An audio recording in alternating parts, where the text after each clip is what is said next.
and just a fun fact like your denomination or your favorite Pop-Tart flavor or whatever. Okay. My name is Palindroam. I will be affirming that Jesus rose from the dead. Fun fact about me is that I think a lot of weird things about logic. All right, Wasim, it's your turn to introduce. Right, so wait, so my mic's clear, yeah? There's a little bit of like another sound effect of like rustling or something, or like something moving around that I can hear as well. So it's not totally clear. What, is that audible now? Yeah, now it's good.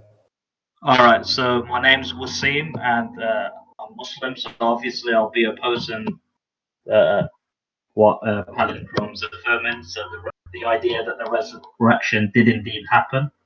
Fun fact, I'm a huge football fan, or soccer as I know most of the room is from the States, so football, soccer. All right, so thank you for that clarification. I'm actually American, so to me, football does not mean the same thing as soccer at all. All right, so for the layout of tonight's debate, we're going to have Palindrome lead each section, and then Wasim is going to follow up with a counter argumentation, maybe not specifically directed at his section for the first one, but we'll see what Wasim brings to the table, I guess. So the format's going to be a 10-minute opening, then a section of 8-minute rebuttals, then a section of 5-minute second rebuttals, then 6-minute cross-examinations, and then 5-minute closings. And then we're going to have an open Q&A where anyone can ask questions in VC chat. And if you have a question that you want to ask yourself, we will unmute you for your ability to respond and ask your question in the voice channel. So I guess without too much further ado, unless anyone has something they'd like to bring up that should be addressed, then we can get into it. All right. So Palindrome, whenever you're ready to begin, just let me know and I will start your time. Wait 1 second.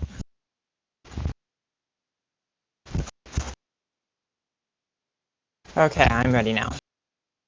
Hello all, and thank you for coming. I'd like to thank my opponent for challenging me in this topic, and I'd like to thank Rukia for moderating today. Now, the question we have before us is, did Jesus rise from the dead? Looking at this question, I see two paradigms that we have to keep in mind moving forward in this debate. First, given how this is a deeply religious topic, there's a temptation to say something to the effect of, yes, because the Bible says so, or no, because the Quran says so. Both of these arguments are circular and therefore do not befit the pursuit of a productive conversation. Because of this, I propose that both me and my opponent focus our arguments around secular sources. This way, we can cut straight through the irrelevant arguments about which holy book is better and get right into the heart of the matter. With this in mind, a footnote. If I reference the Bible today either in my opening or in my rebuttals, for the purposes of this debate, I will not be treating it as the inerrant word of God. I will be treating it just like any other ancient historical work, and I will be arguing from facts that I can show with secular sources. The second paradigm is that this is a question about history. As a result, we should be using the historical method to answer this question. To summarize, we are looking for the best explanation of the data that we have. More on this later. Before that, though, we have to examine what the data is. While there are numerous facts surrounding Jesus Christ accepted by modern scholarship, in this debate I will be focusing on three: the crucifixion of Jesus, the empty tomb, and the post-mortem appearances of Jesus. First, the crucifixion. This is the easiest to prove. Atheist historian Dr. Bart Ehrman writes, quote, "There are a few things we can say with virtual certainty about Jesus. For example, he was a Jewish preacher from rural Galilee who made a fateful trip to Jerusalem and was crucified by the Roman governor Pontius Pilate. That much is certain." End quote. Skeptical scholar John Dominic Crossan writes, quote, "Jesus' death by crucifixion under Pontius Pilate is as sure as anything historical can ever be." End quote. So there is no question for historians that Jesus was crucified. Given how I only have 10 minutes and still have quite a lot to work through, I'll only provide one piece of hard evidence right now, but keep in mind that there is a mountain of evidence that Jesus was crucified. The piece of evidence I'm going to bring up is the writings of Josephus. Now, if I was to quote a Greek manuscript, it could very easily be dismissed because it was doctored in some way. This is true. The Greek was doctored. That's why I'm not going to be citing the Greek. I'm going to cite the Arabic manuscript of Josephus discovered in 1971. Quote, "At this time there was a wise man who was called Jesus, and his conduct was good, and he was known to be virtuous. And many people from among the Jews and the other nations became his disciples. Pilate condemned him to be crucified and to die. And those who had become his disciples did not abandon his discipleship. They reported that he had appeared to them after his crucifixion and that he was alive." End quote. This and other sources make it historically certain that Jesus was crucified. Second, the empty tomb. This is quite a bit harder to show, but nonetheless possible. Dr. Gary Habermas has surveyed the material written by scholars on the resurrection and published his findings in a peer-reviewed journal. What he found was that 75% of them accepted that the tomb was found empty. This includes a selection of skeptical scholars, for example, Jacob Kramer, who writes, quote, "By far, most exegetes hold firmly to the reliability of the biblical statements concerning the tomb," end quote. John Dominic Crossan is an exception to this, and instead believes that Jesus was thrown to the dogs because the Romans would not have allowed a proper burial for criminals. However, such a view flies in the face of a mountain of evidence. Josephus, for example, writes, quote, the Jews used to take so much care of the burial of men that they took down those who were condemned and crucified, and buried them before the going down of the sun," end quote. This confirms that the Jewish people buried those who were crucified. We also have archaeological evidence of such burials happening. Yohanan ben Hagago, as he's known, is a skeleton with nails driven through his bones in the exact places one would expect in the event of a crucifixion. And that's not even counting the plaintive word attached to one of those nails. So the Romans would have allowed Jesus to be buried. But was the tomb found empty? Well, the Nazareth inscription certainly seems to imply as much. The Nazareth inscription is an edict from Caesar dated to around 41 AD, assigning the death penalty to grave robbing. Unfortunately, I do not have enough time to read the whole thing as part of my opening speech. However, the Nazareth inscription cites, quote, "sepulchre sealing stones," end quote, which is a purely Jewish practice, as noted by archaeologist and historian Clyde Billington. Also, the fact that the inscription assigns a death penalty is strange. The Roman penalty for theft usually was just about paying back what you stole with interest, usually 2 or 4 times as much as you took. It's almost like something happened before 41 AD regarding a Jewish tomb missing a body that was worthy of Caesar's attention. The rise of Christianity and the proclamation of Jesus' resurrection fits that description to a T. Again, this is not the only piece of evidence we have, but this is a 20-minute topic and I only have 10 minutes. So time allowing, I will likely show other evidence of the empty tomb later on in this debate. The third fact is the post-mortem appearances of Jesus. This is agreed upon, like the crucifixion, by near unanimous consensus in historical scholarship. Dr. Bart Ehrman writes on this issue, quote, "I don't doubt at all that some disciples claimed this. Paul, writing about 25 years later, indicates that this is what they claimed, and I don't think he is making it up," end quote. Skeptical scholar E.P. Sanders says, quote, "It is an equally secure fact that Jesus' disciples saw him, in what sense is not certain, after his death," end quote. One of the reasons is because Christianity could not have arisen if nothing happened which convinced the disciples that Jesus was risen from the dead. As Josephus notes, quote, "His disciples reported that he had appeared to them after his crucifixion and that he was alive," end quote. If nothing like this happened, the disciples would not have become convinced and so would not have started Christianity. So those are the 3 data points we have. Jesus was crucified, his tomb was found empty, and he appeared to people after his death. What best explains this data? There are 5 criteria historical scholars use to determine what the best explanation is. These are explanatory power, explanatory scope, less ad hoc, also known as Occam's razor, plausibility, and illumination. Does it help us understand other parts of history? In order to look at these, we have to have an alternative theory to compare it against. The Islamic view of this topic can be summed up in Surah 4, verses 157 to 158 of the Quran, which reads, quote, "And for their saying, indeed, we have killed the Messiah, Jesus, the son of Mary, the messenger of Allah. And they did not kill him, nor did they crucify him, but another was made to resemble him to them. And indeed, those who are over it are in doubt about it. They have no knowledge of it except the following of assumption. And they did not kill him for certain.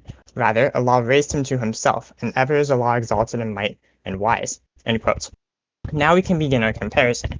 We can combine explanatory power and scope to see that the resurrection wins the day. The Islamic view does not explain all of the historical evidence that we have concerning the crucifixion. It doesn't even try. It weighs away the evidence by claiming that it appeared to them as though they crucified Jesus. However, if this were true, we should expect some Muslim writings that predate Muhammad to the time of Jesus talking about this. We don't have any. The resurrection is also less ad hoc. Both have the underlying assumption that God exists, but the Islamic view has more than just that. By denying the evidence surrounding the crucifixion of Christ, more assumptions have to be piled on in order to dismiss that evidence. The resurrection, by contrast, accepts all the evidence which I've shown, which has come from secular sources without any issue whatsoever. Both stories are plausible. If God exists, then certainly he is capable of doing whichever miracle he chooses to. So both explanations are plausible. But what of illumination? Once again, only the resurrection narrative checks out. The Islamic view does not explain the supernatural appearances that the disciples reported. These appearances were not of someone who had faked their death.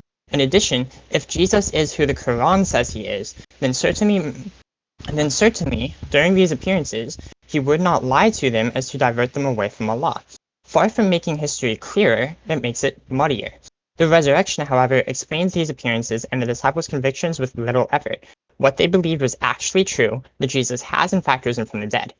If you're keeping score, the resurrection checks all 5 criteria, while the Islamic view only checks 1. Using the historical method to answer the question posed to us today, and searching for the best explanation of the facts, it is pretty clear that Jesus did rise from the dead. And with that, I end my time. All right, thank you. You had 1 minute 15 remaining. Now that Palindrome's opening statement is over, we will turn it to Wasim when he is ready to begin, and he will have 10 minutes of time for his opening statement. Could you tell me if when I have 2 minutes left, could you just prompt me? Like, let me know that there's 2 minutes left. 2 minutes left is when you want your time notification? Yeah, 2 minutes is fine. All right. So, yeah, you can start my time. If at any point feel that my mic's not, just let me know. All right, so yeah, can I start? Your mic is not the best right now, so you may want to adjust your mic before we begin. All right, give me a second. Well, it's not clear, or is it background noise? You just sound distant from your mic, like your voice doesn't sound like it's coming through as the predominant noise. Like I'm hearing background noise louder than I'm hearing you. So that's what I'm noticing. Yeah, I've been having problems. Just give me 1 second. Let me try to change the settings. All right. Does that help? Can you speak for like a little bit longer period of time so I can? So, does that help? Is it more clear? I can't really tell. I can hear you. I can hear you fine, but there's like a lot of background noise and stuff. Yeah, I don't know what that is. I've been having problems with my mic, especially on Discord. But is it clear enough for me to proceed, or? I think so. I think it's well. Let's let Palindrome. Palindrome, can you determine what he's saying well enough that you're comfortable? Better than I could earlier, but still not very well. I'll just try to speak. Does it work as I speak louder, or? There's a bit of interference. I'm not entirely sure what's causing it. Yeah, I'm not sure as well. If it's That was very clear right there. right there. Yeah. I don't know if it's my chair or. Hold on a sec. How about now? That's good. All right, that's better? Yeah. Yeah. All right. So yeah. So the moderator, if you could let me know when my time starts.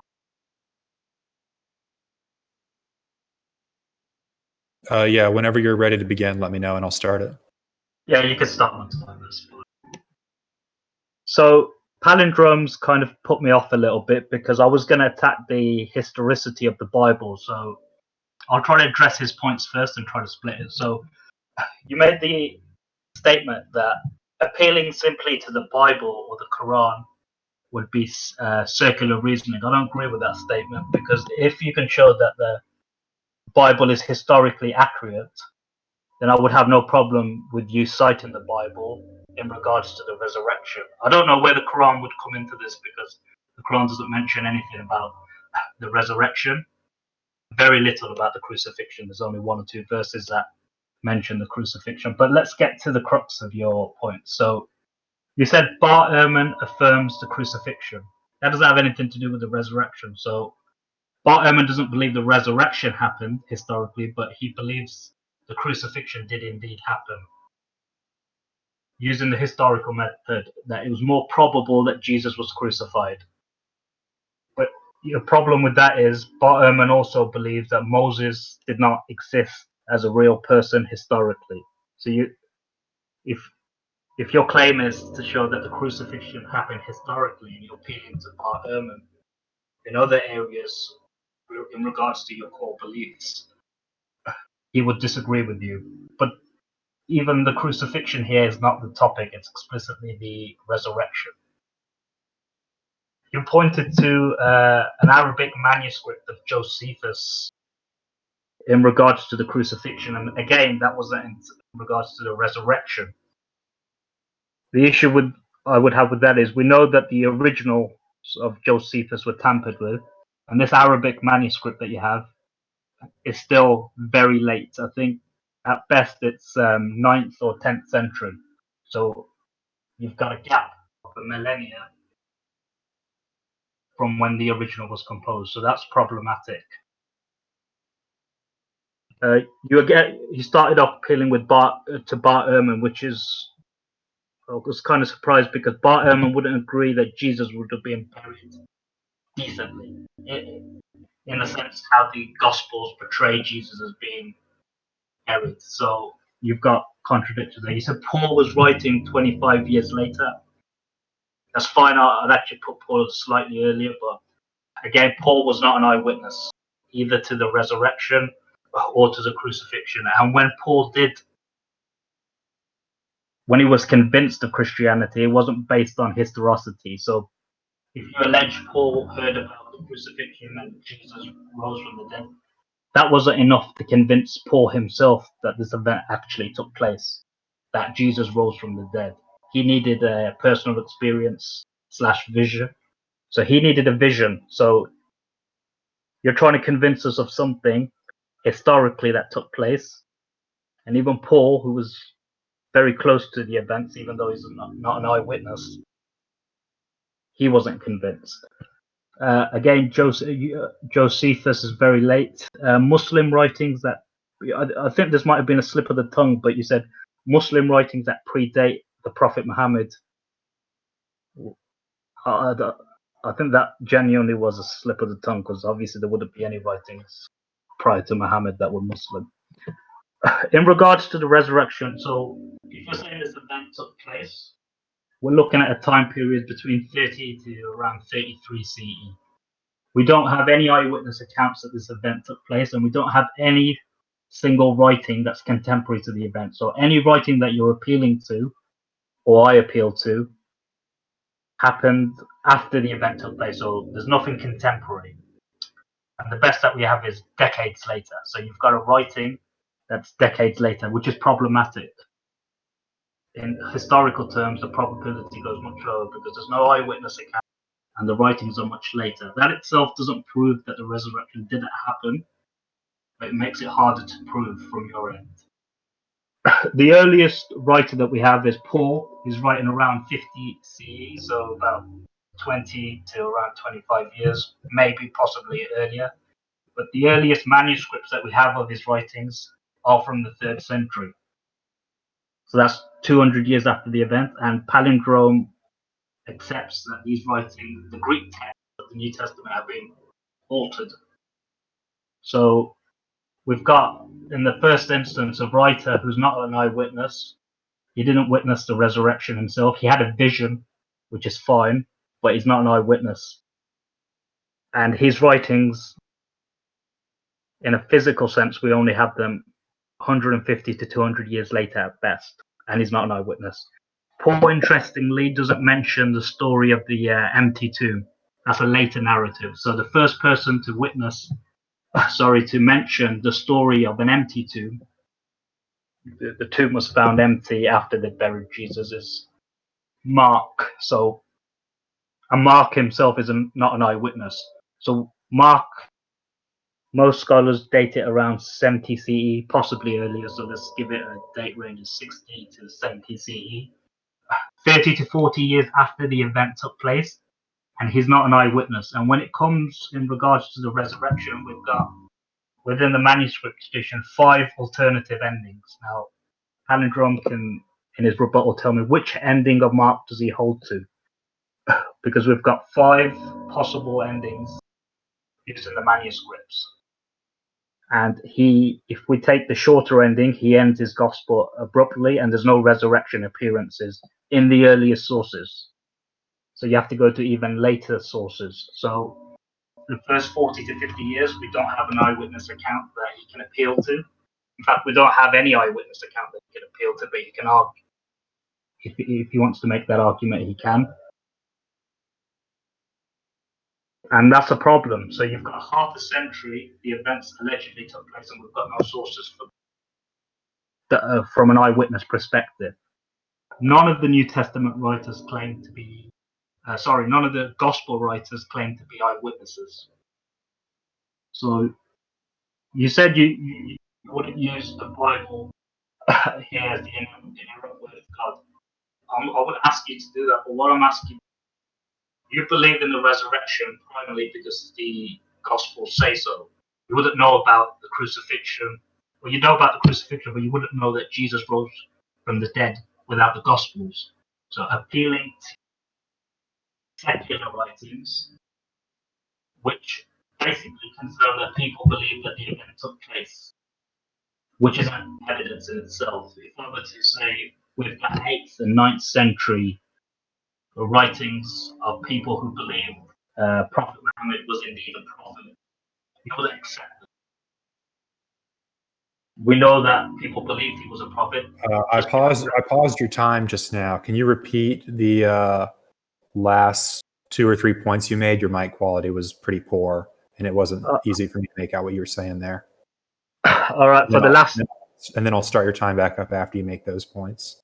All right, for the last minute or so, it wasn't good. The last 30 seconds or so. The last 20 seconds. So. Is it fine now?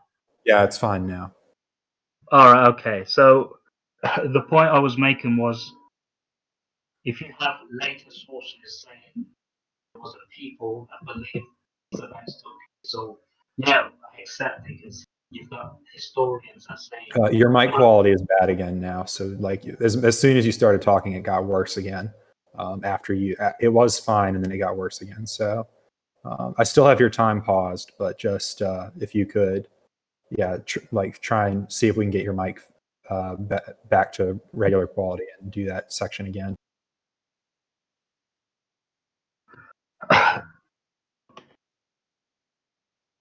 Is it fine now? Yeah, it's fine now. All right. I don't know what's actually wrong with it because there's no interference. It just seems to be making a noise. I think maybe it's just a bug. All right, so I'll repeat the last point so you can start my time again. So the point I was making was, if you have historians writing that people believed a certain thing happened, so you've got historians, I can see, that say there were people that believed the resurrection happened.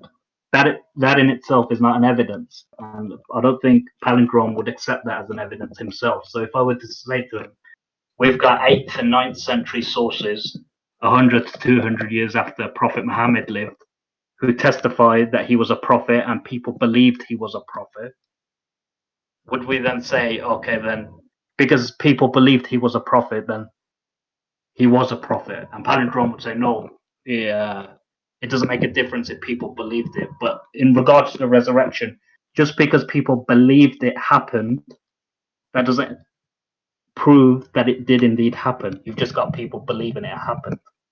And that was the point I was making. And this is all coming. I was just going to say, I'll start your time back up now. All right. So how much time do I have? A little over 2 minutes. All right, that's fine.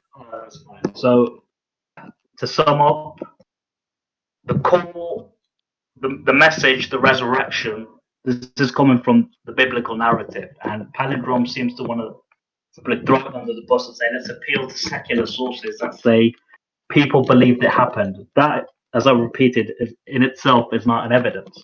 And when you look at the reason why you wouldn't want to go to the Bible as a primary source would be because within the biblical narrative, within the four Gospels, there are massive contradictions, not only in regards to the resurrection, but also in regards to the crucifixion. And he accepts that the writings have been tampered with.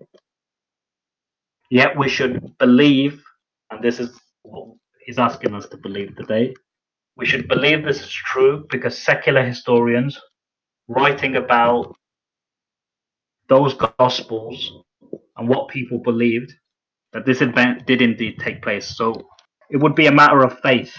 I don't think palindrome has given any evidence for us to believe that the resurrection indeed took place, and that's essentially what the debate is. He has to prove that Jesus indeed rose from the dead, and I haven't seen any evidence for that. So yeah, that's I concede my time. All right, so you ended with just under a minute remaining. Now we will move on to the next section, which is going to be 8-minute rebuttals, and we will start with Palindrome's 8-minute rebuttal. So Palindrome, let me know whenever you're ready to begin, and I'll start your time. Okay, give me a couple of minutes because my pen died, so I need to go get a new one. Be right back.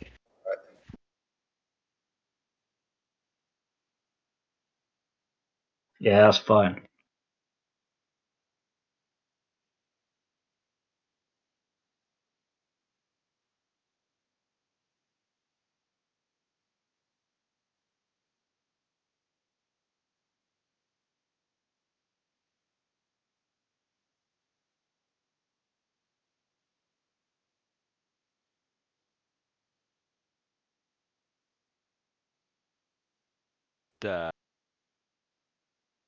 What's this? Okay. All right, so yeah, just let me know whenever you're ready to begin your time.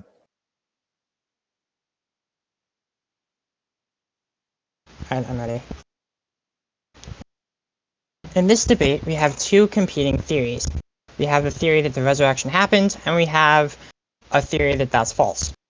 The problem is, with the historical method in place, which my opponent did not object to, this is simply not enough. My opponent can poke holes in the resurrection theory all he wants, but without a proper, better explanation, the resurrection is the best explanation of the data that we have. That is my claim. I'm not saying that the resurrection indisputably happened. What I'm saying is that the resurrection is the best explanation for the data that we have. Now, he mentioned a couple of points about my sources, namely that Dwight Ehrman disagreed about the resurrection, but that's Dwight Ehrman's problem. The thing is, just because a source disagrees with me about certain facts does not mean that he disagrees with me about every fact. And similarly, just because he agrees with me about certain facts doesn't mean he disagrees with doesn't mean he agrees with every fact, or however I put it the first time. The point being, he can agree with the crucifixion and disagree with the resurrection, and that does absolutely nothing to disprove the point I was trying to make, which is that the crucifixion is historically viable. And I think my opponent would, at least for the purposes of the debate, agree with that point, as he never really addressed the crucifixion itself. Now, he also mentioned that the Arabic Josephus is problematic, but the Arabic Josephus is closest to the scholarly reconstruction of the Greek. So what historical scholars have done is that they've looked at the Greek, seen how it's doctored, and reconstructed it without the doctored parts. And the Arabic writings are very close to what they said. So it's not as problematic as my opponent would have you, as Wasim would have you believe. Next, he talked a lot about the biblical reliability.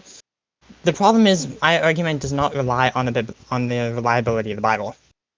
So we could have a whole discussion about biblical reliability, and it would be completely beside the point. He did mention that, historically speaking, claiming that certain people believed in the resurrection is not evidence, and I would agree to an extent. So the question we have is the resurrection a viable explanation for the facts that we do know? So, for example, with the crucifixion, with the empty tomb, with the postmortem appearances of Jesus, what is the best explanation for this? If it is the resurrection, if we have records of the resurrection, of people believing in the resurrection, and we see that this is the best explanation for it, then we can say that Jesus was likely resurrected, simply because that's what the best explanation of the data is. Now, my opponent did not present a counter explanation to the resurrection. He only tried to poke holes in the resurrection, but he can do that all day. It doesn't really affect the point that's being made here. If the resurrection is the best explanation, then it does not matter how many holes it has if no other alternative explanation is proposed.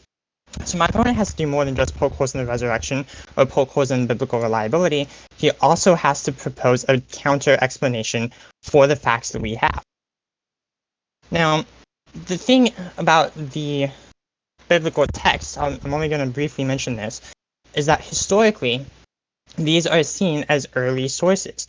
Paul, for example, in 1 Corinthians 15, verses 3 through 8, he is referencing a creed. So we can date that to an even earlier source. We can look at secular writings and see that the disciples of Jesus believed in the resurrection. So we have a secular source confirming this.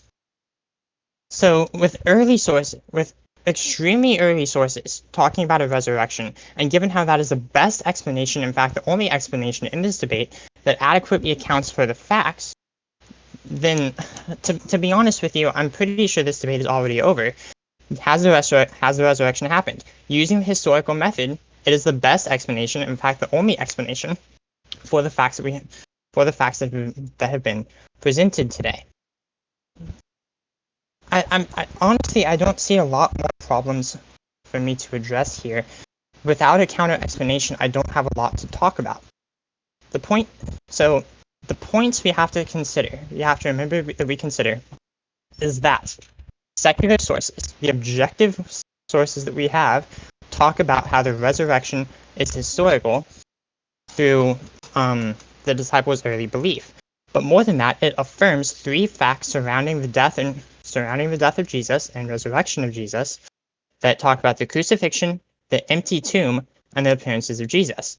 The best explanation for these facts is the resurrection. So the historical method shows that the resurrection likely happened. So again, I don't have a lot more to talk about, so with that, I end my time.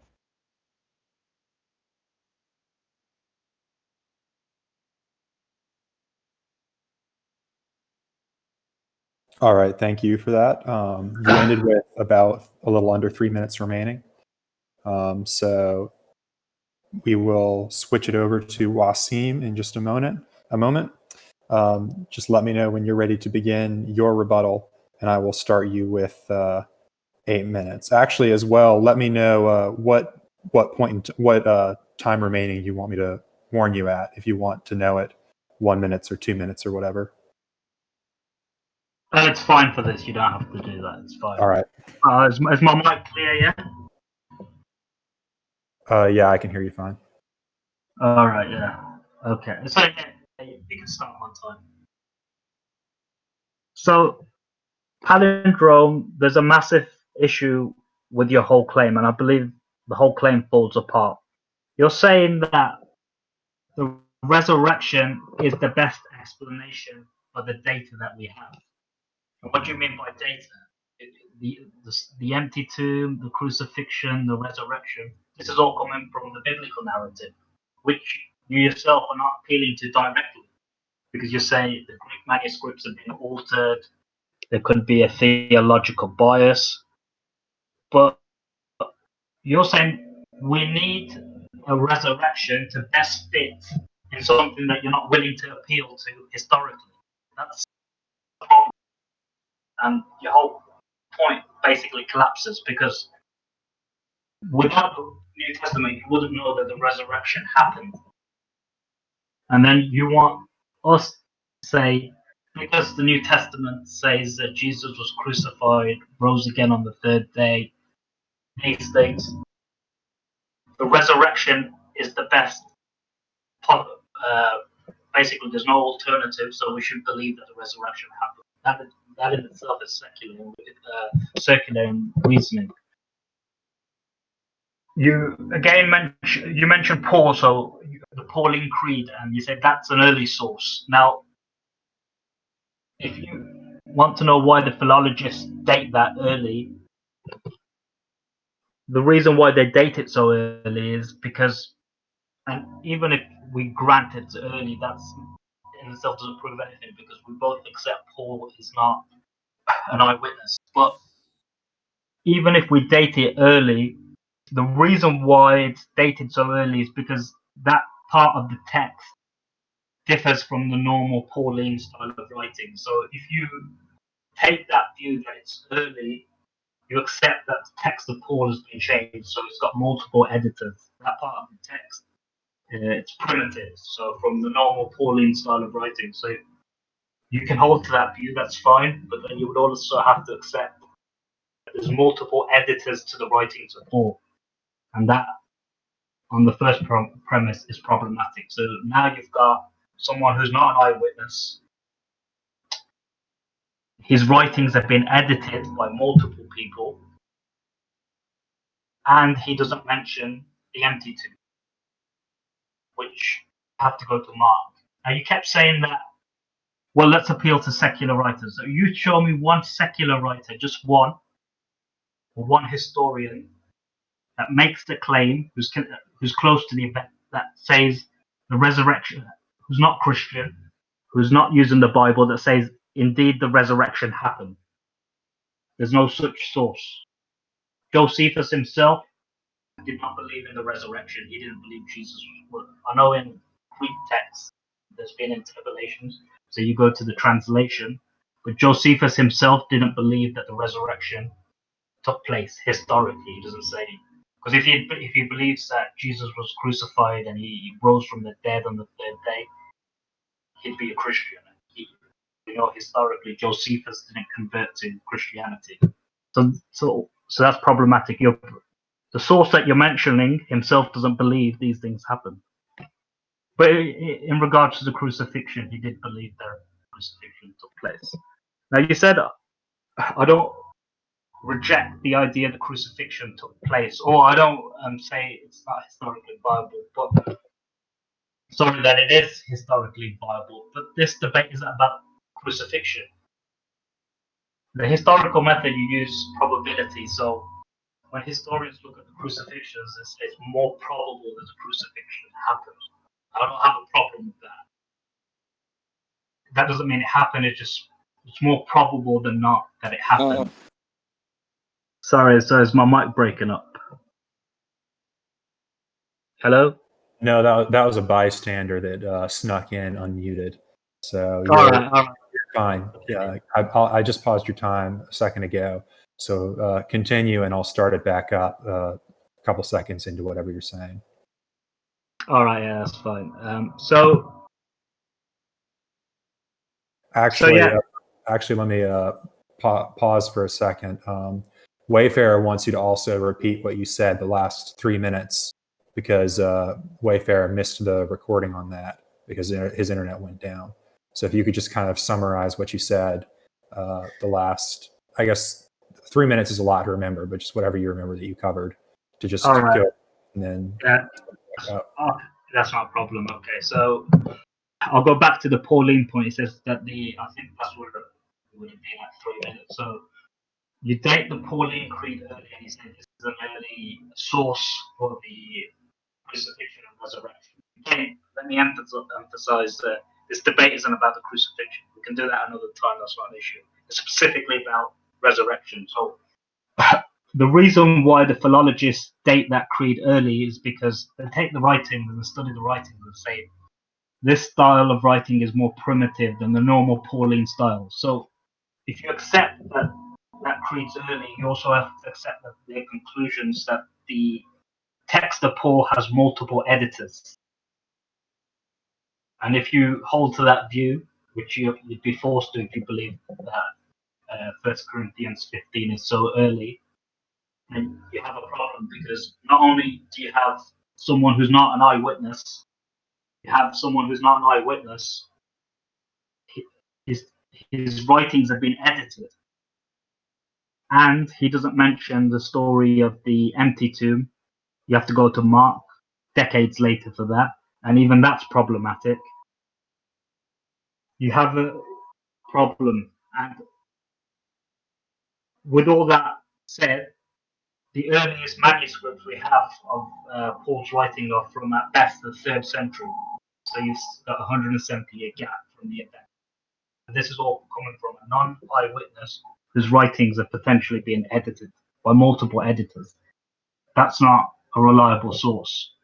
Now, during his presentation, he didn't mention a single secular source that says Jesus rose from the dead and this happened historically. If someone believes that the resurrection didn't happen, they'd be a Christians, and you'd essentially have a theological bias. So historically, historians don't hold to the view that the resurrection happened. Now, you say Bart Ehrman again, and you say, okay, Bart Ehrman believes in certain things, and I accept that. You don't have to take everything Bart Ehrman. You can use him as a source, that's fine. But he uses the same historical method to come to the conclusion that Moses did not exist, Jesus would not have been buried decently, which is the crux of the biblical narrative. So you have issues. And again, to sum up, what palindrome is asking us to do is to say, okay, the resurrection happened because that's the best explanation for the data that we have, which is the biblical narrative. And he's not going to appeal to the biblical narrative because he believes in circular reasoning. For me, that's just problematic. Why do we need to have an explanation for the data if we believe the data is corrupt? We wouldn't need to, because you're assuming that the New Testament then is true. The data in the New Testament, the crucifixion, the resurrection, Jesus rising after 3 days, appearing to the disciples, etc.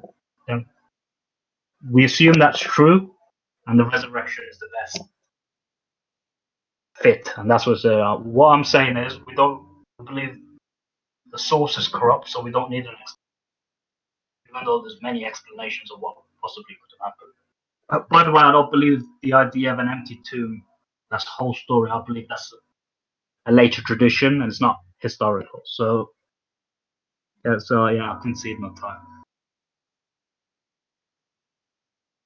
All right, you ended with 120 remaining.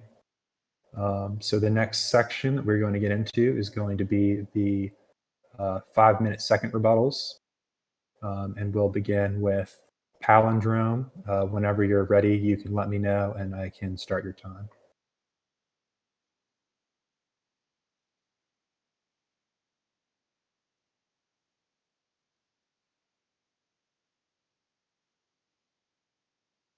Okay, I think I'm ready. When it comes to the historical explanation of whether or not did the resurrection happen, there are a lot of misconceptions in this debate regarding what exactly my argument is. So, first of all, he says that the appealing to the best explanation is circular, but this isn't true because I'm not arguing from ideology, I'm arguing from the secular writings. Josephus records a belief in the resurrection, and even if we... So this is a secular source confirming belief in the resurrection, and he said it was a later narrative, but this, again, isn't true. The earliest source we have is the pre-Pauline Creed, dated to somewhere in the 30s. And the... Hold on, Wayfarer is saying that his internet cut off. Do I have to start over again? Yeah, let's start over. Okay. Okay, so the next section is going to be the 5-minute second rebuttals.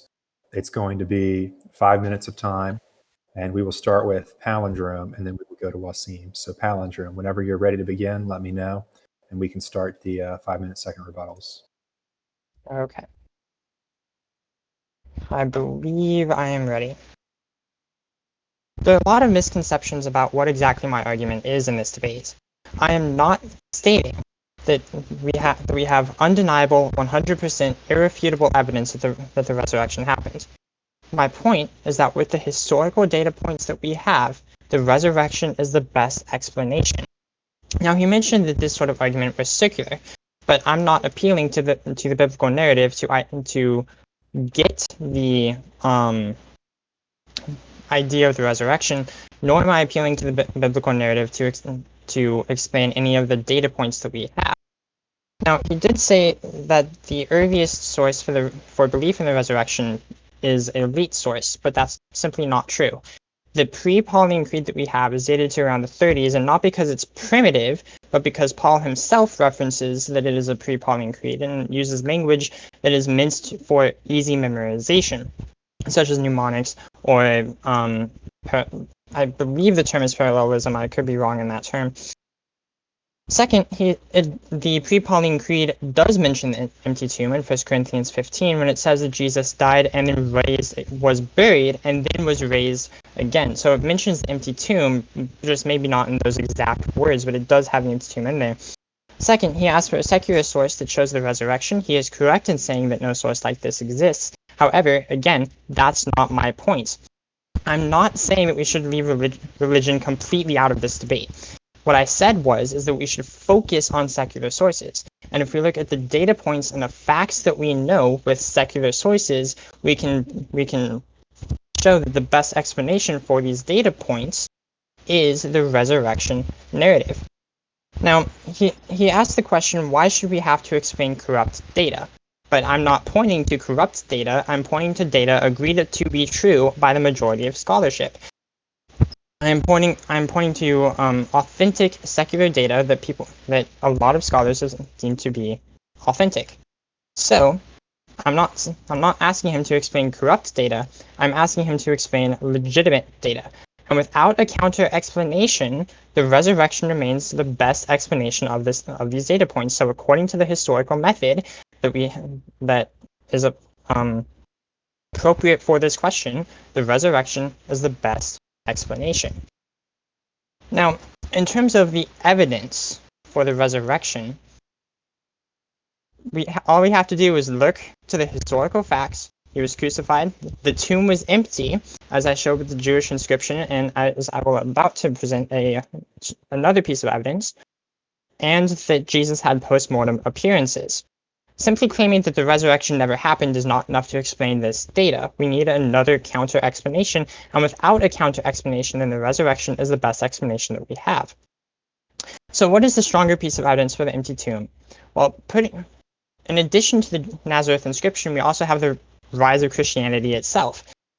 See, Christians have been claiming from the earliest days that Jesus has been resurrected from the dead and that we have the empty tomb. So with this in mind, the only thing that ancient Romans and Jews needed to do was to present the body. But because no body was presented, Christianity never quit and raised to prominence in a city that assumed every conclusion Christianity drew was false. The only way this makes any sense whatsoever is if the tomb itself was indeed empty, like the Nazareth inscription implies. Given these three facts, that Jesus was crucified, that we have the empty tomb, and that we have post-mortem appearances of Jesus, these facts demand an explanation. The best explanation is the resurrection, and given how this is a historical question, and we have to use the historical method, which is looking for the best explanation, we can see that, historically speaking, the best explanation is that the resurrection of Jesus actually did. And with that, I end my time. All right, so you ended with 1 minute remaining. So we can move to Wasim's section. Wasim, let me know when you're ready to begin your time for your 5 minute second rebuttal. So it's my mic clear? That your mic was pretty bad just there, so no. How about now? Can you try speaking into it again? All right, so how about now? Is it It's much? good. It's good now. It's pretty good now. All right. So Yeah, you can start my time. That's fine. So, unfortunately, there's a number of contradictions in Palindrome's claims. When asked, is there a secular source that says Jesus rose from the dead? There's a non-Christian source. He said, no, there's no such source. But then he mentions Josephus. So I'm trying to figure out what Palindrome's trying to say. Is he saying that Josephus believed Jesus was crucified on a cross? Josephus believes in the resurrection, so Jesus rose after 3 days. So what's he saying? Is Josephus a Christian? Because he said, and you can correct me if I'm misrepresenting him, but he said Josephus believes in the resurrection, which is simply not true. Josephus never became a Christian. He didn't believe in the resurrection. The manuscript that he's appealing to in Arabic doesn't say that Josephus believed in the resurrection. It simply says people believed he rose from the dead. So he was crucified and people believed he rose from the dead. People believing he rose from the dead isn't evidence. Josephus himself didn't believe this. So we can take it that Josephus is a credible historian.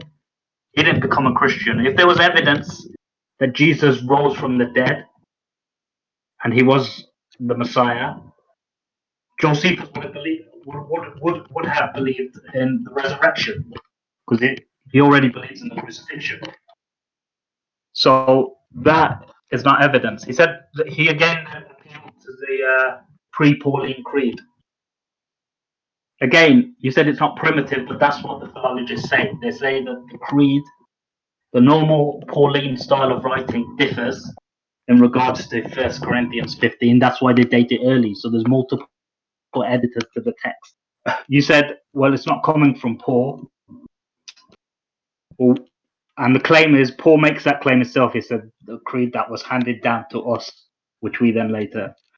But that in itself is not a first-hand evidence. It's saying Paul himself, who is not a witness, is transmitting evidence from Peter and James in this case, if I'm not mistaken. Yeah, Peter and James.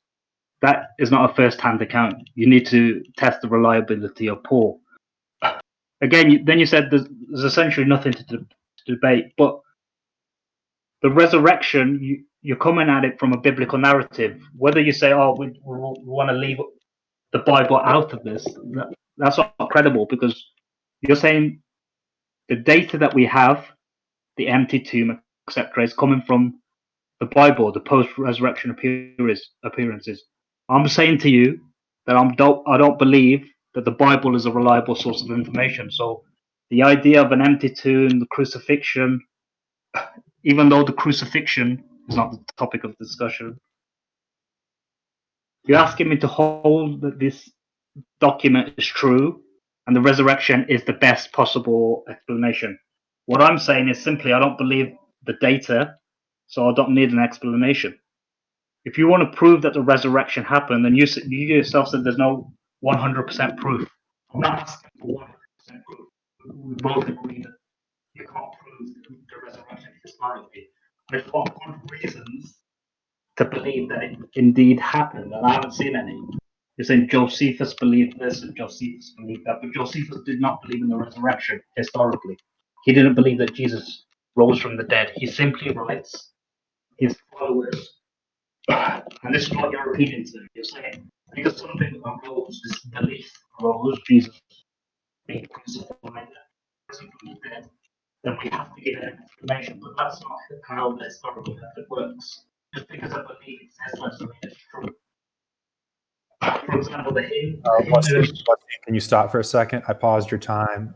For one, you have a minute remaining. And for two, your mic was not super good there. But I think we get the idea of what you were saying. So I'm not going to tell you to necessarily repeat it because we only missed a little bit. And it was just about the credibility of Josephus. What Josephus believed and stuff. So what I will ask is, can we get your mic fixed up, and then I'll start your remaining 1 minute at a time. All right. Yeah. I apologize for the mic, by the way. It seems to got. It was okay for the last debate. It just seems to progressively have got worse. I think it's on its last days. But is it more clear now? Yeah, it's clear now. You're doing a lot better now. The mic is doing a lot better now. Yeah, I think I literally have to lean into the mic for it to work. So I've got 1 minute left, correct? Yeah, that's correct. Yeah, so in a minute I can do is sum up. There's no, because you use the word proof, I'm asking for proof. You said there's no 100%. All right, can we start the minute over because your mic was not very good there. So All right, yeah. Is it clear now? yeah, it's clear now. I don't know why it's always clear when you ask if it's clear for some reason. I don't know why that is. It's very funny though. Yeah, I literally lean into the mic because it's a laptop. But yeah, okay, I'll try to lean in. So to sum up, we should believe that the resurrection did indeed happen, because this belief arose, even though we don't have good evidence. Right? The fact that the belief arose, and this is the core of his claim. That's why he mentions Josephus believing that the resurrection happens. What he actually means is Josephus wrote that people believe that he rose from the dead, which is that's historically accurate. But just because a belief arose, that doesn't mean it's necessarily true or we should believe in it. For example, historically, Hindus have been preaching for thousands of years that Ganesh took off the elephant head, put it on the gods. Just because that belief arose, and they actually claim eyewitnesses, and they passed it down, that doesn't mean it's true. Just because the mere fact that the belief arose. There's Gnostic sources that say Jesus wasn't crucified physically, and that belief did rise, even though it didn't become prominent. It just All simply right. doesn't mean it's true that a belief, All right, basically, a belief thank you, rises. Wasim. So that's time for the second minute rebuttals. But I do hope that we can continue this topic in the 6 minute cross examinations. So for the 6 minute cross examinations, each speaker is going to get 6 minutes of time. First palindrome, and then Wasim, and you're going to have the 6 minutes to ask any questions you like of the opposing side and provide supporting argumentation or whatever, or follow ups to their questions. So the length of time permitted for the response is 30 seconds, is the maximum. And let's get ready to begin. So Palindrome, let me know when you are ready and we can start your cross-examination and you will get to ask the questions to Wasim. Could I have a couple of minutes preparation for like questions and stuff? All right, Yeah, sure, it's yeah. fine. So No problem. let's take a short break so that Palindrome and Wasim have time to jot down some questions that they're interested in asking. Yeah, that's fine. No problem.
Alright, I believe I am ready.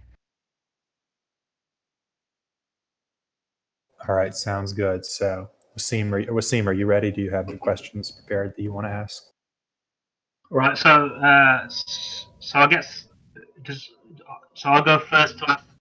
Well, should we start with Wasim? I think that the procedure that I was told is just that we go with palindrome first every single time. But if palindrome is fine with starting with you, then we can start with you. I don't really care one way or the other. No, I don't have It's a fine. preference. I don't have a preference either. It's fine if you start. I don't mind, or if I start, it's up to you. All right, well, why not? Let's switch it up. Let's start with Wasim. All right, Wasim. So let me know when you're ready to begin your time, and I'll start your 6-minute cross-examination time for you to interrogate palindrome. So just to clarify, I get a question. I ask a question, and he answers, and then I ask another question. And that goes on for 6 minutes, correct? Yeah, that's pretty much the format. So you just ask whatever question, and he has 30 seconds to respond to any question. All right, that's fine. So, all right. So, sorry, there's noise. All right, it's gone now. So, my first question to palindrome is, sorry, if the moderator, can you hear the background noise? It's your voice is a little bit faint to hear. All what do right, fine. Now it's better. Yeah. All right. So, my first question to palindrome is, who outside of the Bible or Christianity believes that the resurrection happened as a historical fact? Who outside of Christianity? That's my question. I mean, if people accepted the resurrection as historical fact, then they would just be Christians. So it's kind of a flawed premise. All right, so that's what. So the point I'm making is, to believe in the resurrection, you have to be a Christian. Well, you have it backwards. Belief in the resurrection is what makes you a Christian. You can affirm the resurrection and become Christian that way, instead of starting from the standpoint of Christianity and therefore affirming the resurrection. All right, that's fine. So, in regards to when you said Josephus believed in the resurrection, in what sense did you mean? It never actually claims that. What Josephus says is that other people have believed in the resurrection, and my point with that was that opens up the resurrection as a possible explanation for the facts. If it turns out to be the best explanation, then we can take the witness that the resurrection happened as the best explanation for the facts we have. But just the fact that people believe in it does not automatically make that explanation true. It just opens it up to consideration. All right, thanks for clarifying. So, Josephus, as a historian, didn't believe the resurrection happened. He simply pointed out that people believed it happened, but he himself didn't believe it happened. So that's fine. Yeah. So, so essentially, you're saying you're going to historical sources. Would you know about the resurrection without the New Testament? Yes. Where? Well, in the writings of Josephus, it says that people testified that he appeared to them again alive. And given how this takes place after that Josephus records his death, I would consider. Well, hold on. Let me find the exact Josephus quote. Here it is. Pilate condemned him to be crucified and to die. It reported that he appeared to them after his crucifixion and that he was alive. So this doesn't say the resurrection in its exact words, but it certainly implies it by pointing out that after his death he was alive again. So this is a non-New Testament source which opens to consideration the resurrection story. Right. So Josephus says that Christians believe that the resurrection happened, and those people would have essentially got the information from the New Testament. Well, no, he's talking about the people who wrote the New Testament. So they would not have gotten it from the New Testament. They would have recorded it in the New Testament. But the New Testament is essentially contemporary to Josephus's writings. I'm not 100% certain when Josephus was written, so I can't necessarily affirm or deny that. Josephus was writing about 80, 90 CE. Okay. So that would be contemporary. So it's not a big deal that Josephus says people believe that the resurrection happened. But almost at the same time, the New Testament has been written. We know this belief existed, and no one's actually I'm not actually disputing that point. So, would you accept that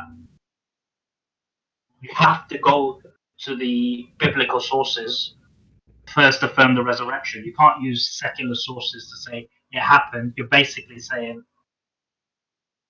secular sources point out that they believe that this event happened. So, would you say that's a fair assessment? Your microphone cut out at a couple of points. So just to be sure I understand the question, you're asking if it would be a fair assessment to say that you have to go to the biblical narrative in order to affirm the resurrection? Correct. Yeah, that's my question. That is not my claim, and that is not what I'm saying. The point, my argument is that with the secular sources talking about belief in the resurrection, that opens it up to consideration. And in the considerations, if we look at the historical facts regarding or surrounding the life and death of Jesus, if the resurrection, as proposed in the secular sources like Josephus, is the best explanation, then it is reasonable to conclude that it happened. We don't have to appeal to the Bible for that. Right, so I'm actually agreeing with you on that point. That we know that this belief existed. People wrote about it.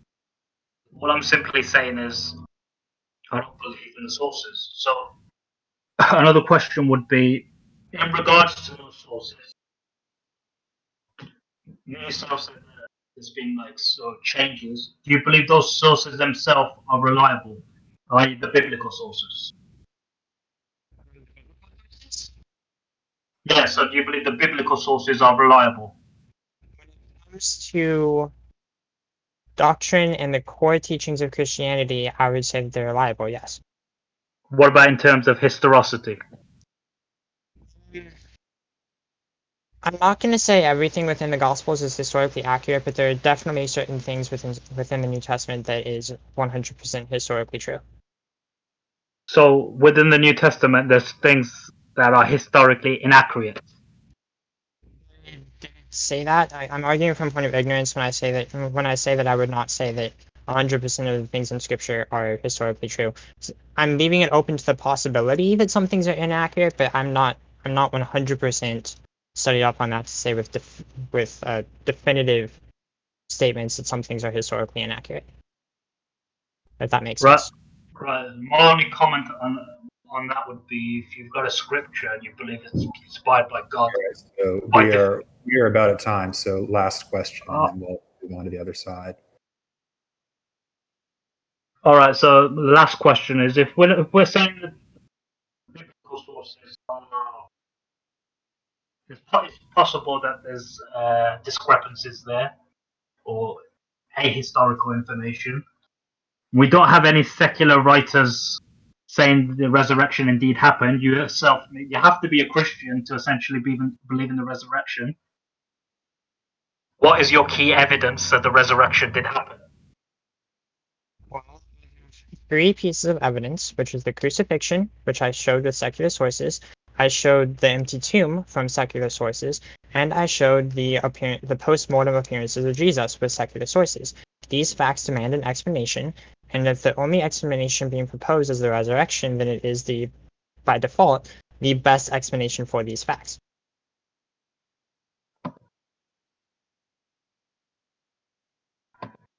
Okay, so that was the last. Yeah, so we are ready to switch over and do palindrome's 6-minute cross-examination. So just let me know whenever you're ready to begin, and I'll start the time. Okay, I believe I'm ready. So assuming that the facts I proposed in my case, which are the crucifixion, the empty tomb, and the post-mortem appearances of Jesus, assuming that these facts are true, what do you believe the best explanation to be? Sorry, could you repeat the question? Assuming that the facts I proposed in my case are true, which is the crucifixion, the empty tomb, and the post-mortem appearances of Jesus, assuming these facts are true, what would you think the best explanation would be? All right, so it'd be a hypothetical answer because I don't believe in the first premise, but I'd best try to answer your question anyway. And to be fair, if Jesus was indeed crucified and then there was indeed an empty tomb and then there were post-resurrection experiences, naturally you could say the body was hidden at best, and later it's not uncommon for people to see dead people. Like essentially, if you've got someone close who's died, seeing them is that's not something that's wildly out there. That like it can't happen. You can get visions, so that'll be my answer. Okay. Next question. Is there anything at all, regardless, like appropriate to this topic or not appropriate to this topic, I don't really care. Is there anything at all that has 100% proof?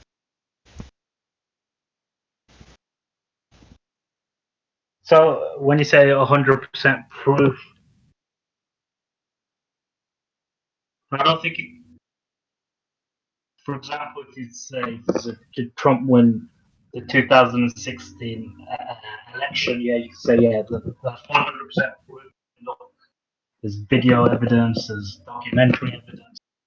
That would be 100% proof. You'd have to be an ultra skeptic to say Trump didn't win the 2016 election. It was an illusion. So yeah, you can prove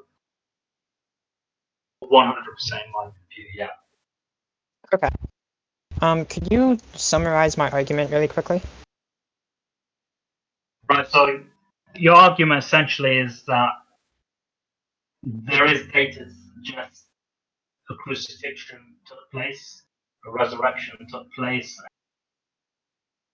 there were post-resurrection experiences, and your argument is essentially you've got secular writers writing that this belief existed, and a resurrection is not out of the realm of possibility. That's how I understood. Okay. So just to be sure I understand your argument correctly, is it your stance that the Bible is unreliable due to textual variants? No, not just that. You cut out at the end. I said just based on textual variants, that alone doesn't make it unreliable.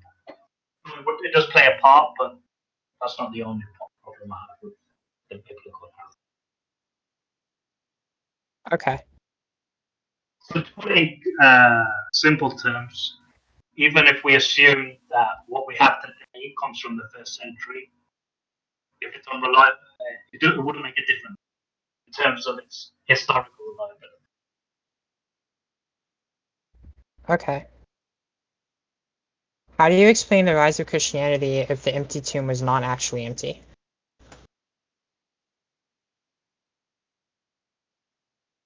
Yeah, that was a narrative. The tomb was empty, and the Gospels were written to convince people that this Jesus did in fact rise from the dead.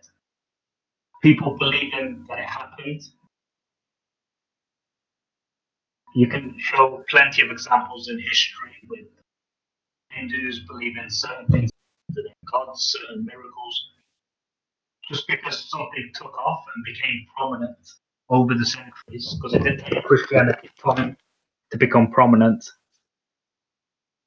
That in itself doesn't all it proves is that belief exists. It doesn't prove that it's true, which is the topic. Okay. I believe I am out of questions. All right, so you guys, there was about a minute remaining, a little under a minute remaining. So do you guys want to go ahead and move into the open Q&A? Are you ready for these amazing questions? Is Q&A next? Yeah, Q&A is the next section. I guess I should have announced that more formally. I'm getting a little casual here. But yeah, so the next question is Q&A. So I guess I will start asking the questions and just, respond at your leisure. Some questions will be directed to one or the other of you. and some will be just like, if they don't specify who to ask it to, I'm just going to ask the question, and you guys can just answer it if you feel like it, I guess. I'm getting oh my goodness, Michael is DMing me a giant question, so we'll get to that one later, I guess. If we have time, we'll get to that one. All right, so the first question is, all right, I'm going to skip the troll questions. There's some troll questions in here. All right, the first question is from Universal Dawa. He says, my question is to Palindrome. Christians believe that Jesus died for sins of everyone. So can Muslims also go to paradise? If Palindrome says that we can go to paradise if we believe in crucifixion, that means crucifixion has no value. Only believing in it has the value. I mean, it's not the crucifixion that makes one a Christian. It's the belief in the resurrection. Can Muslims go to heaven? It depends entirely on like what the belief about the resurrection, about like what the resurrection is, what the stance of Jesus is, what the stance of God is. I'm certain that there might be a few Muslims who would be able to make it. A literal reading of the Quranic interpretation text, however, does not seem to have it be promising. All right, so the next question is also for Palindrome. It says, since I'm not too knowledgeable on this, but if Jesus was resurrected in the tomb, then how did he just roll the stone to the side from inside? Genuine question. So how did Jesus roll away the stone if he was inside the tomb? That's the question. That is not explained either in the Bible or with secular sources. I can say that angels were found on top of the rock, so he probably didn't do it alone. But again, you know, if the resurrection happened, that was a miracle in and of itself. The stone rolling away, I have no problem believing that was also a miracle. All right, so we have another question for Palindrome. People really like asking Palindrome questions specifically. I think that they're kind of loaded towards you at the beginning. So this next question is also from Universal Dawa. It says, in the Gospel of John, chapter 11, it says, God will always accept prayer of Jesus. And in the Gospel of Luke, chapter 22, verse 42, Jesus said, Father, if you are willing, take this cup of crucifixion from me. Yet not my will, but yours be done. So we can see in Hebrews, it says prayer of Jesus was accepted. During the day of Jesus' life on earth, he offered up prayers and petitions with fervent cries and tears to the one who could save him from death. And he was heard because of his reverent submission, Hebrews 5:7. So I guess the question is, I don't even know if there's a question in there. It kind of just sounded like statements. But I'm going to assume that his question is, how is Jesus praying to God if Jesus is God or something? Could you repeat the first passage in that question? All right, so the first passage was Gospel of Luke, chapter 22, verse 42. Jesus said, Father, if you are willing, take this cup of crucifixion from me. Yet not my will, but yours be done. Okay. So, I'm if I'm hearing things correctly, the question that Dalwa is asking and the question that you asked are kind of two different questions. I think he's asking, and he can correct me on this later if he wants. Please address his question then. My question was just me trying to interpret his question because I have no idea what he's asking. Okay. I'm pretty sure, you can correct me on this later if I end up being wrong, but I'm pretty sure the question is, why wasn't the prayer of Jesus to be saved from the cross answered? The reason is that there's not an easy way to put the words into correct order here, but the answer is that the prayer of Jesus to be saved from the cross was not in accordance with the will of the Father. And this is why he says in the prayer in Luke, not my will, but yours be done. So he's acknowledging a slight difference there. But the important thing to keep in mind though is that Jesus did a full submission to the will of God. He went ahead with the crucifixion, and ended up saving the world from sin. All right, so here we have another question for Palindrome. The question is from HL. Why did Jesus rise from the dead just to die again? I mean, he didn't die again. Christianity believes that he was resurrected from the dead and then later ascended onto heaven without dying. So like the biblical narrative tells of how the disciples witnessed him literally levitate into the sky until he disappeared. All right, here's a question from Rory, hashtag Team Rory. Why didn't Jesus just get down from the cross if he was God? This is also directed to Palindrome. Because God's plan required him to die. It was a requirement for him to take the punishment of sin, which, as we see in Romans 6:23, the wages of sin is death. So he needed to pay the punishment and then beat the punishment through the resurrection, and in order to prove that he is sovereign enough to forgive sins. All right, so one more question for Palindrome. And then after this question for Palindrome, we do have a question for Wasim. So we're not totally forgetting Wasim here. All right, so for Palindrome, is multiple scholars believing an inscription that has no eyewitnesses really enough proof? And if so, how is it enough proof? I mean, if that was the only source, it would likely not be enough proof. But there are plenty of other sources that I did not have time to get into. For example, the majority of scholars consider the biblical letters, such as the Pauline epistles and the Gospels, to be separate sources. And they do take this into account when looking at the criterion of multiple attestation in terms of certain claims or specific claims. The reason I was focusing on secular sources today is to show that I'm not arguing from a biased position. I'm not assuming my conclusion. So if the inscription was the only source we had, I'm certain it would not be enough proof, but it's not the only source we have. All right, so for Wasim from JBuzz, hashtag Team Rukia. For Wasim, is there any way you can legitimately disprove that the events of the crucifixion and the resurrection of Jesus actually happened? So, in regards to proof, I don't think you can prove it either way. Historically, historicity works on probability, so you can say things are more probable or they're happening. But in regards to proving it using the historical method, I don't think it can be proven or disproven either way. So, if you take the resurrection, for example, I don't believe it can be proven. And on the flip side, I don't think it can be disproven. In the sense, there is a chance, but I don't think there's good reasons to believe it did actually happen. But in terms of proving, no, I don't think you work on probability if you're just using the historical method. All right. We have another question for Wasim as well. This one is from Sir Captain, hashtag Team Palindrome. For Wasim, why would the one true God allow his earlier prophet, Jesus, to not only have his message misconstrued, but to have this corrupted religion become the world's biggest religion, outweighing the supposed true religion of Islam?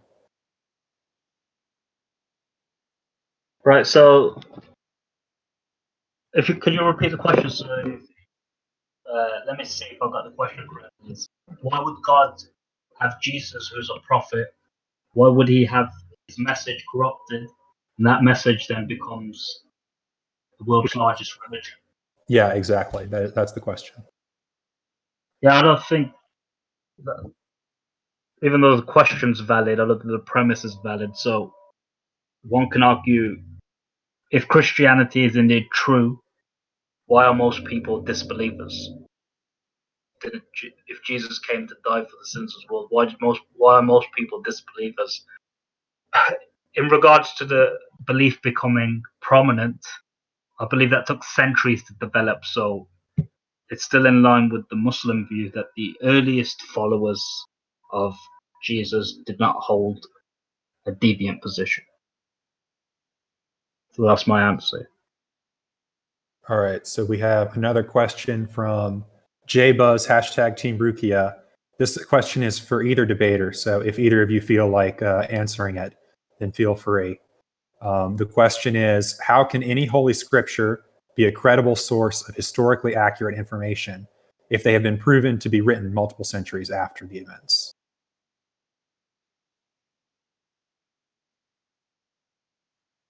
Do you want me to answer first, or Palindrome? Do you want to go first? I guess you can go ahead and go first since Palindrome is not responding right away. All right. So, say the premise is false there in the sense if you have a book that's written centuries after the event, that itself doesn't cancel out it being historically accurate. In terms of religious scripture, I don't believe no religious scripture relies on historicity. So whether it's the Bible or the Quran, they don't rely entirely on historicity. In fact, in some instances, they directly contradict history. But the premise would be that God revealed it, and God would know more than any historian, and that's true for the biblical narrative and the narrative of the Quran. For example, uh, historically, there's no good evidence that Moses actually existed. He used a historical method, but both the Bible and the Quran affirm that. Christians and Muslims would believe because God revealed it's true, not based on historicity. So yeah, so that's my answer. I'm gonna be honest. I missed part of the question. The question was something along the lines of how can a scripture be valid if it's written centuries after the fact or something. I actually forgot what the question was, but Wasim probably can remind you what it was. Yeah, so it was basically how can a scripture be historical if it's written centuries after? Yeah, Well, I mean, surface level, I would agree that there is a lot of question in terms of the authenticity if the scripture is written centuries after, but that's generally not what we see with either Quran or the Bible. The Quran is said to be written a little bit after Muhammad died, so we're talking like within a century or within 1 century or so, and within for the Bible, the latest date of the latest book that we have is approximately 90 AD. So we're still talking about like 60 years after the. We're still talking within 1 century of the ministry of Jesus. So, but either scripture, I would say, to the best of my knowledge, is not written centuries after their belief. All right, so we are going to switch it up for a second. Michael has a rather long question he wanted to ask, and I don't really feel comfortable trying to do that justice by asking it myself. So I asked Michael if he would be comfortable asking the question himself in VC. So Michael has a question for you, Wasim. So we're going to unmute Michael, and Michael is going to ask you his question. yeah, that's fine.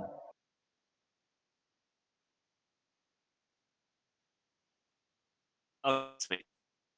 Yes, one question for me, basically. So, palindrome is namely the crucifixion Hold on a second, Michael. Just 1 second. words. Sorry, Yeah, you're roboting pretty bad, Michael. So can you? I didn't hear it.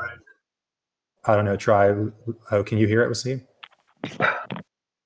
Is this any better? Yeah, that's much better. Okay. Yeah, I can hear you now. Just interject if it goes bad again.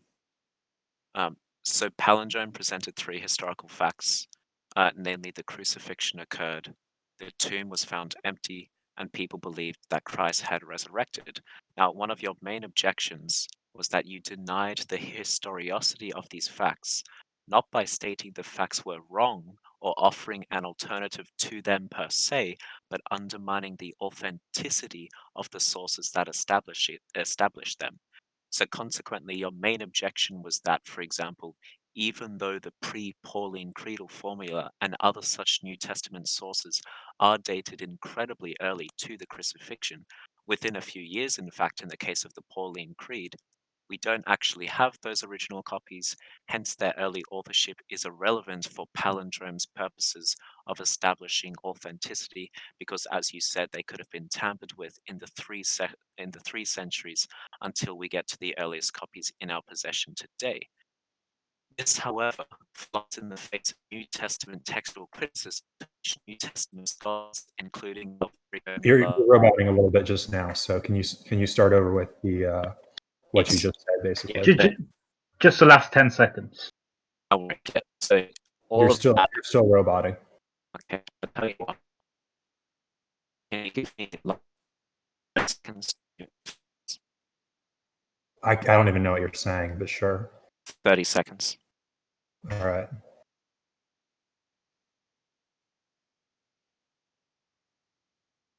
Do you want me to answer that? Yeah. He has disconnected from VC. He's likely fixing his microphone settings. Yeah, he's All right, probably yeah, he's going to be back. wait. In just a second. He said 30 all right. seconds, so I assume that meant give All him right, 30 no, seconds. no problem. Okay, you should be able to hear me much, much better now. Yeah, that's clear.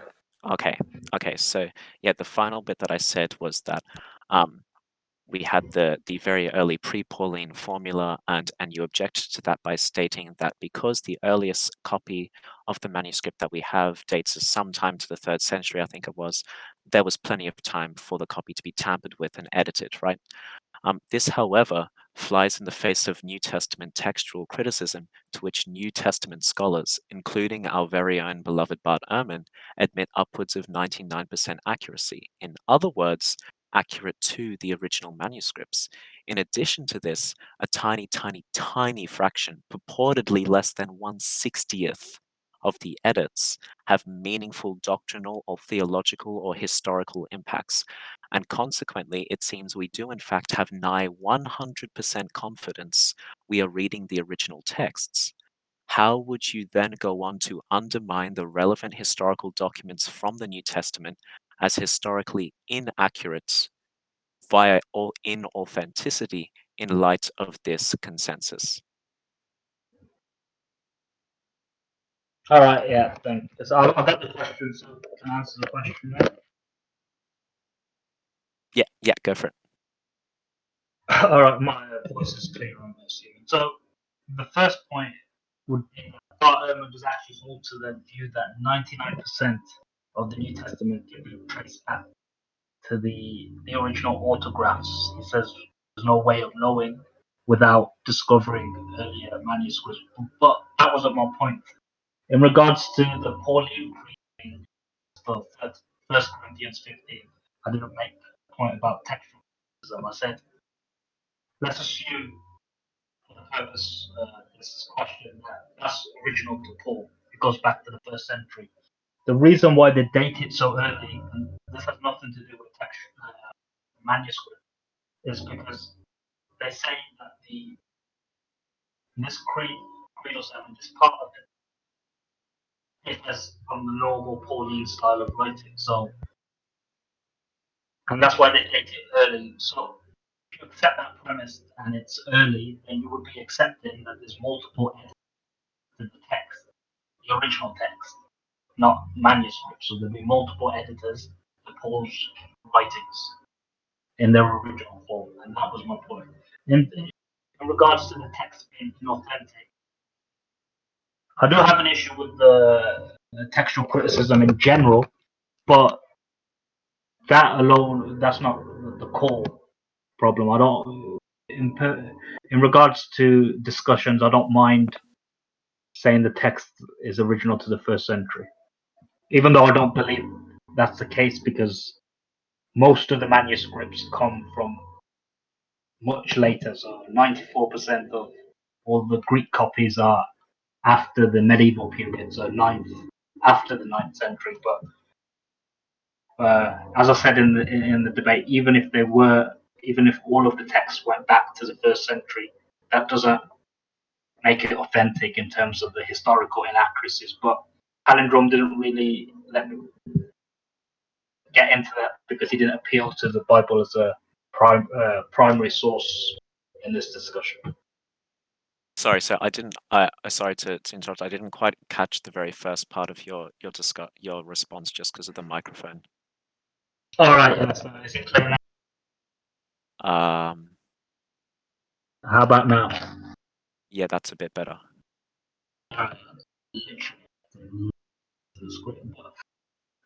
So the first part was in regards to the Pauline Creed. It wasn't an issue of textual criticism.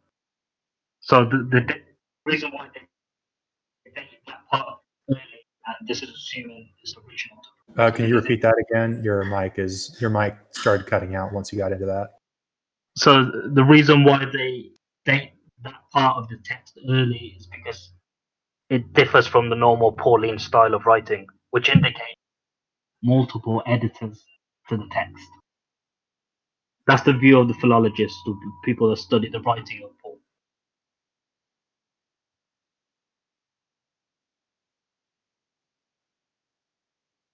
All right, so let's move on to another question and keep it going because I don't even think we're going to get through all the questions because people are still typing and I'm still on like some of these early questions.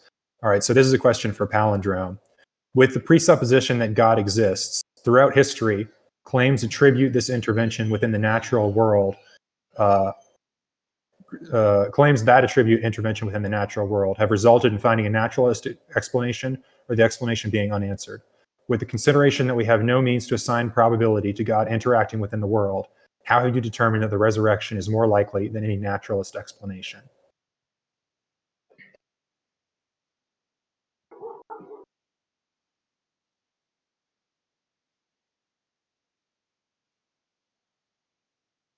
Do you need me to repeat the question, Palindrome? Sorry, I forgot my microphone is muted. So the naturalistic explanations, like the hallucination theory, for example, those explanations lack explanatory power and scope. So, for example, specifically with the hallucination theory, it does not account for the empty tomb, and it does not account adequately for the appearances of Jesus, because the ancient Jews knew what visions were, they knew what hallucinations were. So if they were hallucinating Jesus, then that would be proof to them that Jesus is actually dead, not that he was raised from the dead. So, I mean, if you want to be strictly speaking, I guess the hallucinations could explain the appearances, but it definitely cannot explain the empty tomb. So it lacks explanatory power of the fact. All right, so we have another question for Palindrome in the same kind of vein as well. It's from HL, and the question is, other people have been declared dead and have regained consciousness. What makes these cases different from Jesus rising from the dead? Medically speaking, there's absolutely no way Jesus would have survived that, survived the crucifixion. Before he was actually put on the cross, he was beaten to the point where he was likely going to die anyway, and then he was stabbed through the heart with a spear, and not to mention he had been asphyxiated. So he had been killed like 3 different ways leading up to the point of his death. And historically speaking, if the ancient omens wanted you dead, there is a 100% chance that you would be dead. So with the people regaining consciousness now, they did not endure anything to the degree that Jesus endured. There is no way that Jesus would have regained consciousness without some kind of miracle. All right, so Ibn Haytham, are you there? Yes, I am, but to be honest, Palindrome has already answered my question. So, yeah, maybe I asked it once again. Since you said it's the resurrection would be the best explanation for what the people back then saw. I was wondering what alternative explanation you know, and if you can give us some examples, because just saying it's the best without knowing the alternatives would, of course, make no sense, right? Yeah. So there's the hallucination theory, which I already mentioned. There's also the conspiracy theory, which says that the disciples saw the body, which does not account for certain other facts that I did not bring up in this debate. There's the mythic theory that everything was just made up later. That's disproved by the fact that all of the sources that we have are early sources, and so could not have developed over a long period of time. Those are the 3 most common theories. I know that there's a lot of other different naturalistic explanations, but the names of those are not coming to my head right now. All right, so we are going to do just a few more. How many more do you guys want to do? Because we can do like 3 more or 5 more.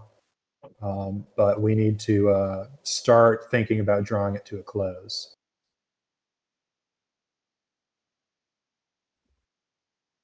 That was directed at Wasim and Palindrome.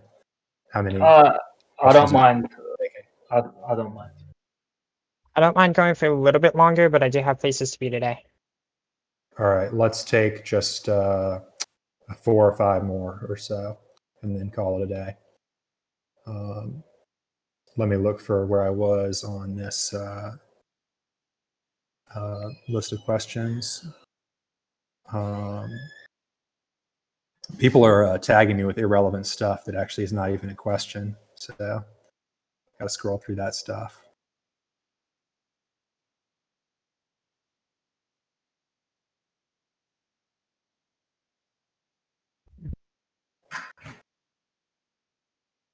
Okay, so a question from some people are asking the same question over and over as well. This is a question from Team Wasim Ali. It's for Palindrome. It says in Deuteronomy 13, it says that the one that comes and preaches a God that children of Israel never knew, then he is a false prophet. So how do you explain this? I guess he's talking about how do you know that Jesus isn't a false prophet then? I'm sorry, I missed the question. The question is in Deuteronomy 13, it says that the one that comes and preaches about a God that the children of Israel never knew is a false prophet. So how do you explain that? I mean, Jesus wasn't talking about a God that Israelites never knew. He was highlighting um beliefs about the God that they did know, but that they just had it wrong. So, for example, he would reference the Mosaic Law and talk to the Pharisees about how they were hypocrites because they upheld this part of the Mosaic Law, but they did this other thing as part of that was contradictory to the Mosaic Law. So, whenever he was referring to things like God's character, he would always appeal to the God that the Jews knew. All right. So the next question is also for Palindrome. This is Dawa clarifying the question he asked earlier, but I think you addressed it, so I'll move on to. All right. So the next question for Palindrome is from Yehudi. The next question is from Yehudi, and it's for Palindrome. The question is, why is it there was no record or account of the mass murder of the innocents of Herod as outlined in Matthew outside of the text of Matthew? Even though a praised king like Herod was mass murdering his own nation, and that would cause a great deal of conflict at the time, there is no account nor result recorded outside of Matthew, even though there most definitely would have been. It looks like he has another question in here, and the other question is, he kind of just chained a bunch of questions together, so let's bear with him. Why is it that Paul went to Damascus to persecute Christians under the jurisdiction and permission of the Cohen Gadol of Jerusalem, when the Cohen Gadol didn't have any jurisdiction over Jerusalem and Christianity was a relatively small, unimportant, and irrelevant group at the time? No Jew ever had time to persecute Christians. If we persecuted Christians like it's described in the New Testament, we would have set out for the Essenes first, yet we didn't. So how do we know these things do not add up to logical conclusions or still seen as authentic? Why do these things contradict history and law? So that's for Palindrome. I mean, there is a record of Herod's attack, and that's going to... Michael is probably going to be more knowledgeable on this than I am, but I believe the writings of Tacitus refer to a mass murder done by the Roman legislation at the time, but it says that he blamed the Christians for it. So there is a record of this. It's just a different attribution of the blame. In terms of the others, I'm not studied up entirely on this, so I can't tell you why Paul did not go to. I believe you said it was the scenes first. I can't tell you why certain other things happened and those questions happened. What I can say is that most of this is irrelevant to the case I presented today. So whether or not you're correct in that these things contradict history and law, it doesn't really affect the history that I have presented today to show that the resurrection is the best explanation. All right, so we're actually almost caught up on questions. All we really have left is two questions for Palindrome and one question that I don't know who it's directed at. So I guess let's do the two questions for Palindrome and then be done. All right, so the third question for Palindrome from Universal Dawa is, but will God really dwell? Okay, so this is a quote from 1 Kings 8:27. But will God really dwell on earth? The heavens, even the highest heaven, cannot contain you. How much less this temple I have built? If even the third highest, so his question is, if even the third highest heaven cannot contain God, so how can flesh contain God and then die on the cross for people's sins? This is just kind of a category error, because what the Book of First Kings is referencing is it's referencing the entirety of God in the sense of every single quote unquote atom, even though God isn't made of atoms, but every single atom of God, for analogy, is not contained in the third highest heaven. The person of Jesus, however, it never claims that he contains, quote unquote, every atom of God. It's that he contains the whole, that he is by nature holy God. So he has all the qualities of God, but that does not mean that he is all that there is to God. So actually, instead of asking this fourth question from Dawa for Palindrome, since Palindrome has had a lot of questions, we're going to go with Michael wants to ask one more question to Wasim. So we are going to switch and let Michael ask that question to Wasim.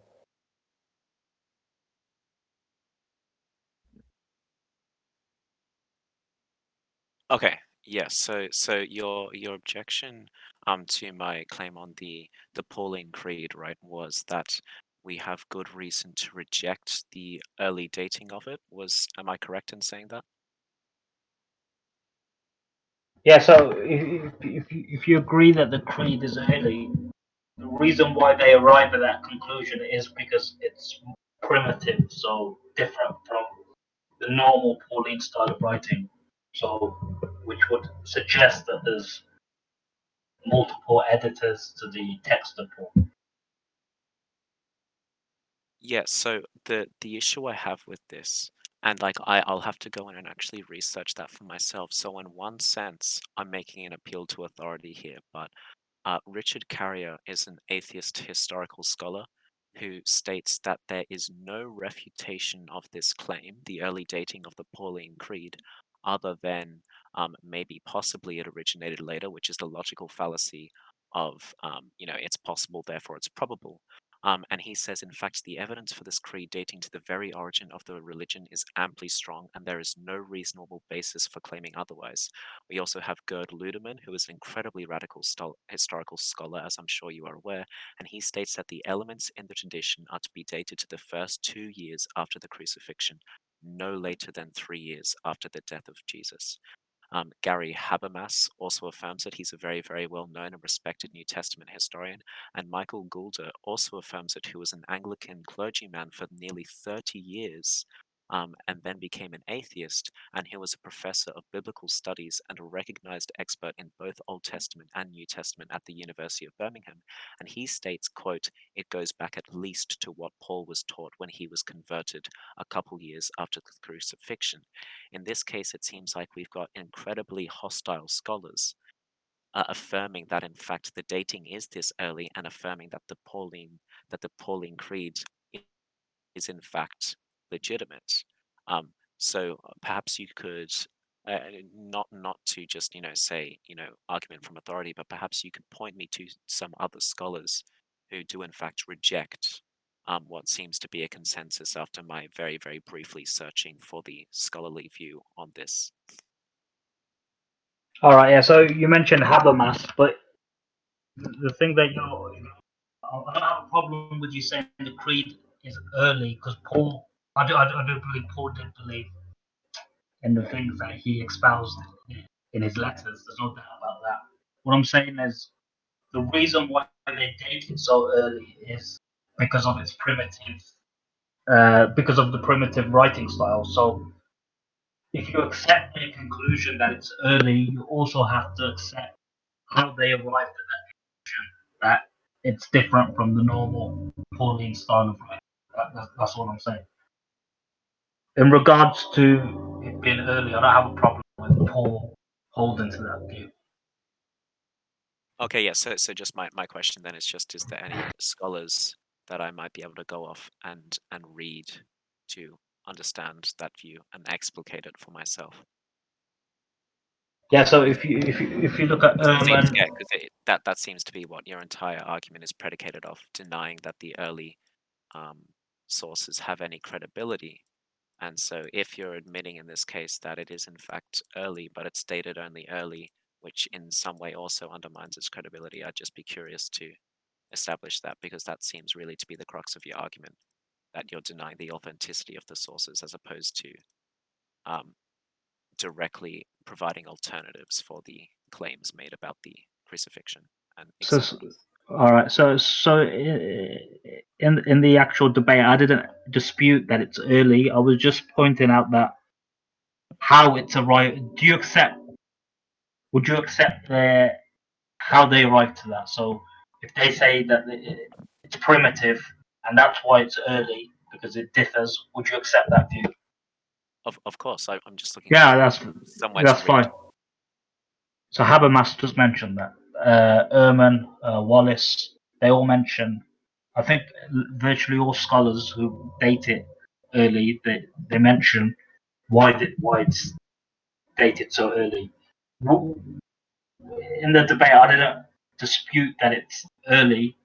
I was disputing Paul in regards to him not being an eyewitness. So even though he received, or he claims he received this creed, him espousing that belief and putting it pen to paper in his later writings, he's not an eyewitness, and that was essentially the crux of my argument. Not that it's not early, It because wouldn't be later writings, though. It would be early writings in that case.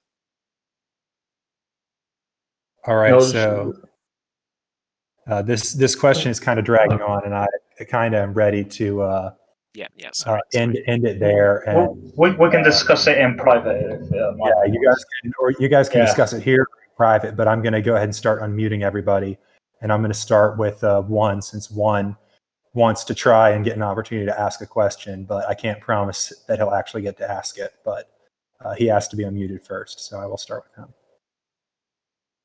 Yeah, this is a question for Palindroam. Yeah, Palindroam. So, do you take your basis from the resurrection of the Bible? And if so, is the Bible a history book? Those are two different questions. I was introduced to the belief of the resurrection through the Bible. That's not the only reason I believe in it now. Is the Bible a history book? It is not entirely a history book, but there are parts of it that are historically, that are meant to be taken in a historical sense. For example, in the Gospel of Luke, it mentions a certain thing that is during the time that Quirinius was governor of Syria. We never hear of Quirinius as governor of Syria again. There is no theological importance knowing that Quirinius is the governor of Syria. This is meant to showcase that there is a historical validity to the narrative of certain parts of the Bible. But it's not completely accurate, so it's then not a history book. So taking evidence from the Bible regarding something that has not happened is a fallacy, because it's a theological evidence and not historically.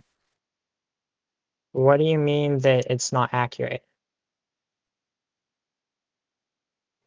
I mean, the Bible is not an accurate history book. Well, most It's not. history books aren't accurate history books. What are you saying, bro? I'm saying the Bible is not a history book. And you say, oh, there are parts of it. No, you have to look at it completely. It's a biased book, which supports the resurrection. All history And books are therefore, it's biased, not- though. Can I speak, bro? Your point is Instead of irrelevant, though. interrupting. No, but you're interrupting me. This is But you're directed wasting to everybody's palindroam. time. No. This is directed to palindroam, and not you, bro. The debate is over and everybody's mic is unmuted, so I can talk It if I was a want to talk. question. Listen, it was a question for palindroam, and you keep on interrupting, bro. Come on, man. So, yeah, palindroam. The Bible is not it's not a history book. You cannot deny that. If its focus isn't about history, but there is definitely historical parts to No, no. Scripture. It cannot be used as a book to, to use it as a historical evidence. It's not even possible, bro. Scholarship. If the real world, Scholarship. no. Okay, look, you used one scientist to actually back up your claim. But there are scientists who say the Earth is flat. So are they true then? No, of course not. You have to hear both sides and see which one is actually the trustworthy one, you know? Okay, but it doesn't change the fact that there's an entire field of historical scholarship dedicated to to studying the New Testament and its historical claims. there are scholars who have published multi-volume works comparing what the New Testament claims about history to what